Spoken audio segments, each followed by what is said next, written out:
Policia e shtetit vijon kontrolle dhe hetimet për parandalimin e zjarrvënieve, ndërsa bën të ditur se gjatë muajit qershor dhe 2 javëve të para të korrikut janë arrestuar dhe proceduar penalisht 29 persona të dyshuar si autor të zjarrvënieve në zona të ndryshme të vendit. Vetëm gjatë 24 orëve të fundit janë identifikuar 3 autor të dyshuar të zjarrvënieve në Kavaj, Vorë dhe Mallakastër. 2 prej tyre janë arrestuar në flagrancë, ndërsa një është proceduar në gjendje të lirë. Në Kavaj u arrestua një 51 vjeçar, pasi zjarri i ndezur në tokën e tij dogji kullota dhe rreth 300 pemë agrumesh e ullinj. Në Vorë u vu në pranga një 43 vjeçar, i dyshuar se shkaktoi djegje në një sipërfaqe toke të mbjellë me pemë frutore, ndërsa në Mallakastër nisi procedimi penal ndaj një 39 vjeçari banues në Levan, pasi gjatë tërheqjes së një automjeti me karrotrec u krijuan shkëndija elektrike që shkaktuan zjarr duke djegur 10 pemë arre.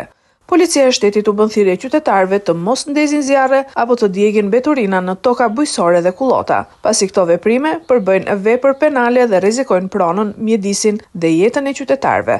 Gjithashtu fton qytetarët të denoncojnë çdo rast zjarrvënieje duke garantuar anonimat dhe reagim të menjëhershëm.